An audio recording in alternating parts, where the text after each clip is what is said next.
back to You Speak exclusive to Raleigh FM 95.1, and I am still Stephen Bestie Yanulua.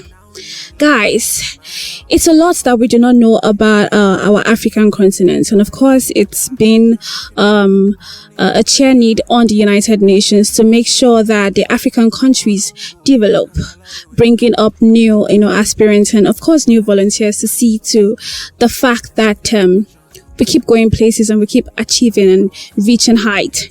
Today, guys, on You Speak on Raleigh from 95.1, I have with me Juwonlo Michael. She is the programs manager of the International Support Network System for African Development, Eastern Africa.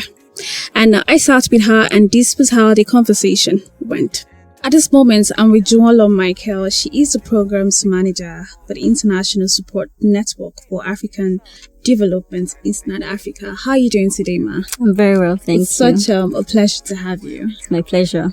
Okay, so today we're talking about International Support Network for African Development, of course, and I'd like you to tell us what your organization does exactly. Okay. The International Support Network for African Development is a UNEP-accredited non-governmental NGO. Okay. Non-governmental organization that is focused on raising global and multi-stakeholder support for greener and climate resilient Africa. Okay. So we do this through our various programs and initiatives. Oh, that's very nice. So I'm very much aware that you're in Ilorin. Yeah, for one of those workshops. What exactly did you guys come here to do? Okay, so we run a program called the Environmental Education Program, and through that program, we were able to establish the EcoHeroes Club. And the EcoHeroes Club is a long-term technical strategy to support secondary schools across Africa to equip youth and with action competence that will enable them to develop capacity and long-term commitment to sustainability for their everyday life.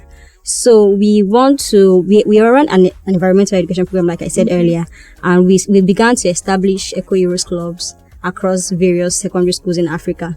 And this is an offshoot of our program because the program only lasts for a maximum of 4 months. But because we want to enable sustainability in each secondary schools that we had that program in Africa, we decided to just establish clubs in those schools. So being in Ilorin is out of the go-ahead we got from the Ministry of Education to be able to establish these schools. And this after we've worked with ASPNet networks. Wow. Yes, we work with some volunteers in Kwara State who have been working towards teaching some secondary school students in different secondary schools, about 5 of them in Kwara State, on climate action. So I'd like to ask this question very quickly.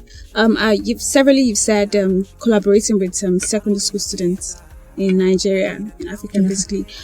Is it limited to secondary school students for now, or you're also collaborating with tertiary students? Okay, like I said, this is one of the programs in the organization, that's environmental education program. So this program is primarily focused on secondary schools across Africa. And so how do you collaborate to get your projects done? Because I know sometimes it could be a lot, it could be really huge and all of that. So how do you collaborate to develop and implement all of this project? So we put out a call for application online via our website for secondary schools to apply. I mean, they have to have identified an environmental problem in their communities, and then also thought about a solution that could tackle such problems. And so they will put this into writing. We have application form, they will put it to use, explain the problem, explain the solutions, and then tell us what they can do, what they intend to do. So we already have, in the call for application, we put it out there that we are offering them up to $500 to be able to execute their project within this time frame. So they would also give us a breakdown of their budgets on what they actually need for probably a pilot stage for the Okay, so I understand that International Support Network for African Development is only limited to African, countries for now. I'd like to ask, do you think Africa presently is on track? Okay, I mean, we're getting there. Okay. We might not be where we think we would be. We might not be where we want us to be with regards to the global economic standard, right? Okay. But we're getting there. So what's next? Well, because I mean, for an organization as large as yours, moving forward is always the goal. So what next for your organization? What next is being able to collaborate with other NGOs. We realize that it's good to be able to synergize efforts. There are a lot of NGOs across Nigeria, across Africa, who are just working in silos. They don't have the recognition. They are unable to even synergize their work, because an NGO in Nigeria, for instance, is doing the same thing as an NGO in Kenya. Yeah. But they are unable to have a combined effort. So because they don't have that link. So we intend to provide that link. That's our way forward. Provide the link between different NGOs doing the same thing to be able to collaborate and have more tangible results. Finally, before I move to Mr. Kehinde Akinshola, I understand that your organization is basically focused on climate and energy projects. Why exactly is climate itself so important? Why is there so much attention to that particular sector? Okay, so climate is at the center of every human activity. Okay. So it's not about a sector, it's about human sustainability, because without the climate, human beings or any living thing on earth will go into extinction. So we just want to, as much as our work is centered on climate change, we also bring in other sectors as well. Okay. Because every other sector hinges on this particular climate. Yeah. So it's important for us to be able to focus on this and then bring in other sectors into play. Thank you. Very quickly, I'd like to ask again. Not too many persons, not too many young people, because this program, of course, centers to young people or reaches to young people. That's the audience. Not too many young people really understand the importance of climate or why they should actually be involved or be a volunteer to things like this. What do you have to say to them? I'd like to just encourage everyone out there, all youths, to be able to understand that what we're experiencing right now with regards to the environment, with regards to climate, is not the normal way. It's not the normal thing. It's not normalcy. So even if you ask our elders, they'll tell you things are not how they used to be with regards to climate. So it's important. This should be every time you wake up, every time you see that the sun is shining, there's rain, it should call you to action, to know that this is not the normal way of doing things, and you can also have an input. Thank you so much, Joel Michael. So, thank you so much, Joel Michael. I also had the privilege of sitting with Mr. Kehinde Akinshola. He's the Kwara State Coordinator for Climate Change, and this is how the interview went. It is good to have you here again, sir. Yeah, it's good to be back again. Mr. Kehinde Akinshola is the Kwara Coordinator for Climate Change, and he's very much involved with, climate and other, SDG projects. How are you doing today, sir?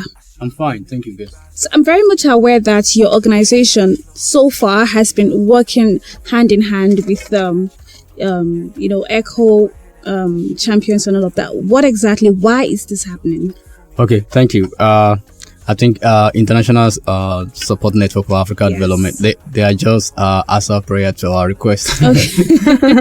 It's a request that we just throw into the universe, and just looking for how that prayer can be answered. We are running climate change maker workshops, which we started in January in 5 schools: St. Anthony Secondary School, Ilorin, Government Day Secondary School, Tanke, Tafikula Islamic Academy at Basin, Awanga High School at Shao, and Faith Academy here in Ilorin. So we are running it, and it's supposed to be a 12 weeks workshops, and we have 5 facilitators going to each school once in a week. And the 12 workshops in our original plan of the program is what next, new beginning. What next, new beginning. So that is when you're done with the workshops, the students supposed to move into another new beginning. Yeah, definitely. So the new beginning from our own plan is that we are going to have a club for them. Okay. But we don't know who's going to come in to help us with the club setting. Okay. So when we're able to get a mini grant from the International Support Network for Africa Development. They were the one that gave us support to bring all the 5 schools together. That was in March. And we were able to do that in one of the schools.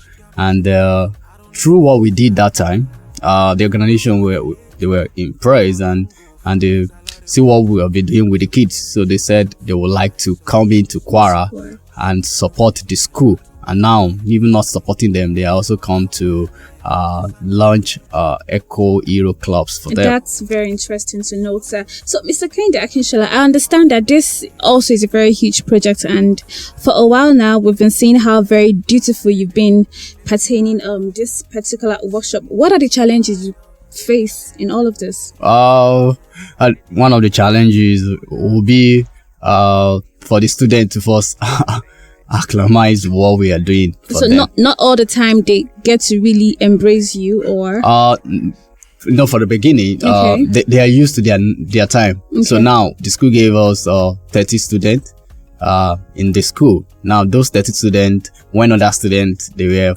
playing around, we are with those 30 students. So the first 2 weeks we are like, why am I here? Why I supposed to be there playing? I supposed to be there. Most times school gave us the time they are using it for their game, so that they will not miss their normal class. So that was the first challenge.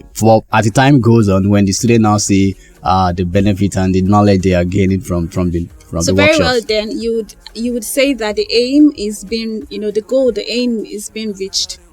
Yeah, because now those kids, we did survey, the pre-survey for the students to know their knowledge about climate change and sustainable development goals. And from those survey, majority of them, let me put it, 90% of them, they don't know anything about climate change. They don't know anything about sustainable development goals. So through our workshops, these students now, they know more about climate change. We were in the school this week during Monday and Tuesday. Okay. And when we went to launch the school, the EcoHeroes Clubs, we told them to let the organization know about their knowledge on climate change. So when they were saying those kind of things, you were very impressed. So that showed that our facilitators are really done great work on them. Thank you so much. So to the very last question, I'd like to ask Mr. Kende Akinshola. I understand that not so many persons actually have an idea or are very much aware about climate as it should be.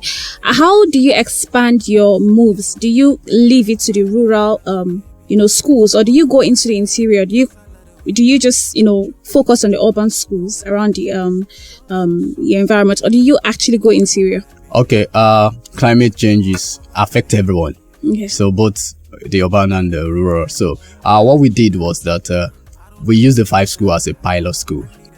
Okay. So and with the support and collaboration with the Ministry of Education, they were the one that gave us those 5 schools.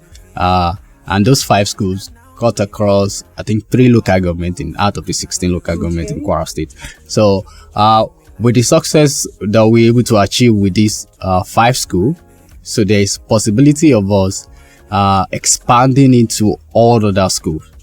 And if those 5 schools that we were just working with, and with the EcoHeroes Clubs now, if they also do well in the EcoHeroes Clubs now, they are International Support Network for Africa Development can also expand the clubs to other schools, even in Kwara. So even we want people even in the rural area, to those in those communities, those villages, we want to take the climate change to them workshops so that they can also have that knowledge. Because if they do, they will know how to make the world a better place. Definitely. Because it's for all of us. Thank you so much. So what do you have to say to, is there like a last minute word you'd like to say to either the youth or the people about climate itself? What I can say about climate is that we should know that climate change is real, and we should be conscious of our environment. We should know what you are doing is the thing that is affecting the environment. You need to stop it. Definitely. And be the one that will try to do things that will make the environment and the climate a better place. Because in the next 10-15 years, if we continue like this, it will be difficult to stay. And both human and animal, we are the one that will suffer for it. So yes, let's work together and more partnership. More support, just like the organization has done for us. Thank you so much, Mr. Kende Akinshola. And also thank you to my wonderful guest for today, Joella Michael. Again, she's the programs manager for the International Support Network for African development, Eastern and Africa. Thank you. At the moment, and of course we hope that this brings to us further changes and of course further development. A very big thank you to my wonderful guest, Miss Joanlo Michael, and of course to Mr. Kende Akinshola. It's by time for You Speak Harala from 95.1 today, and of course I didn't do the show alone. I had beautiful persons join me in the packaging of the show. I want to say a very big thank you to my producer, Mr. Adedayo Adeyemi. And of course to my sound engineer, Big Tims. And to my wonderful colleagues who were part of the packaging of the show. I want to say a very big thank you to Dakbo Olide and Collins Walker. It is the You Speak on Rala from 95.1 Ilorin, and I am Stephen Best Iyanuloa. Till I come your way again next week, make sure you stay safe. Goodbye.